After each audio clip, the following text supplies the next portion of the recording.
Hello, welcome to our channel. आज हम देखेंगे कि आईटी स्टॉक्स इंडियन मार्केट्स में इतना प्रेशर क्यों है या फिर आईटी सेक्टर इतना बेटर परफॉर्म क्यों नहीं कर रहा है इर्रेस्पेक्टिव ऑफ ओवरऑल मार्केट या फिर मार्केट इंडेक्सेस। अलग अलग सेक्टर्स ने बहुत अच्छा परफॉर्म किया है। सो क्या रीजंस है और क्या फैक्टर्स है कि जो अफेक्ट कर रहे हैं आईटी स्टॉक्स को, आईटी सेक्टर को, हम देखेंगे इस वीडियो में। सो सबसे पहले मेन रीजन इज दैट कि after the Covid 2020 IT stocks got री रेटेड। वर्क फ्रॉम होम की वजह से उनके बिजनेस पे इतना इम्पैक्ट पड़ा नहीं। And in 1-2 years 2020 to 2022 and October November December 2022 and तक आईटी स्टॉक्स ने बहुत अच्छा परफॉर्म किया। IT stocks become 3-4-5x in that 1.5 years period. So after so much run थोड़ा सा आईटी स्टॉक्स अंडर प्रेशर है या फिर कंसोलिडेशन जोन में है। So time-wise correction IT stocks is facing. So this is one reason. Another reason is that कि AI is coming. So AI का impact IT sector पे कैसा पॉजिटिवली होगा या फिर जॉब कट्स हो गए या फिर निगेटिव इम्पैक्ट होगा, अभी तक किसी को नहीं पता। सो उसके वजह से ये एक रीज़न है कि IT स्टॉक्स थोड़ा सा, IT सेक्टर थोड़ा सा अंडर परफॉर्म या फिर कॉशियस है, और इन्वेस्टर्स थोड़ा सा कॉशियस है कि IT सेक्टर का आउटलुक और या फिर इन्वेस्टमेंट पर्पज़ के लिए। सो वो एक रीज़न है कि आईटी स्टॉक्स थोड़ा सा अंडर प्रेशर है। अनदर रीज़न इज दैट कि लास्ट वीक एक्सेंचर, जो कि यूएस की बहुत नामांकित और पॉपुलर कंपनी, उन्होंने क्वार्टरली रिजल्ट डिक्लेयर किया और उसमें उन्होंने ग्रोथ गाइडेंस जो कि मार्केट को एक्सपेक्टेड था 4 to 5% का देंगे, वो उन्होंने डिक्लेयर किया 2 to 2.5%। So because of that कि सबसे दुनिया का फेमस या फिर बहुत बड़ा आईटी कंपनी अगर ग्रोथ गाइडेंस से डिक्लेयर कर रहा है तो बाकी कंपनियों का क्या सिचुएशन रहेगा।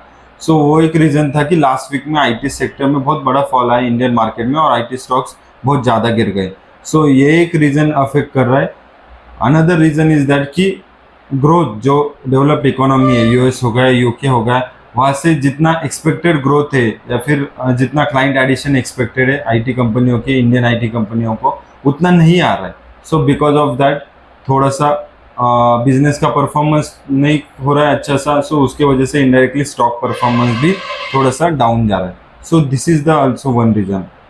और अनदर रीज़न इज दैट कि एट्रिशन रेट, एट्रिशन जो जॉब स्विच या फिर जॉब चेंजेस का जो सिचुएशन चलता रहता है हायर लेवल पे या फिर मिड लेवल पे, इसका भी इम्पैक्ट आईटी स्टॉक्स को या फिर आईटी सेक्टर को लास्ट ईयर में भी बहुत इम्पैक्ट हुआ और अभी थोड़ा थोड़ा कम हुआ है। बट स्टिल ये एक कंसर्न है कि बिकॉज ऑफ दैट भी ये रीज़न हो सकता है कि आईटी सेक्टर थोड़ा सा कॉशियस लग रहा है। So all this factors are affecting to the IT sector, और उसके वजह से IT stocks compare to the बाकी सेक्टर्स इंडियन मार्केट्स में थोड़ा सा अच्छा परफॉर्म नहीं कर पा रहे, या फिर हम बोल सकते हैं कि थोड़ा सा अंडर प्रेशर लग रहे हैं या फिर कंसोलिडेशन जोन में लग रहे हैं। आने वाले दिनों में नवंबर में यूएस का इलेक्शन होगा, प्रेसिडेंशियल इलेक्शन होगा। उसके पहले अगर यूएस फेड ने अगर रेट कट्स किया, तो फिर अगर रेट कट्स किया तो उसका पॉजिटिव इम्पैक्ट टेक्नोलॉजी स्टॉक्स या फिर आईटी सेक्टर्स को जनरली होते हुए लास्ट 5-10 साल में हमने देखा हुआ है।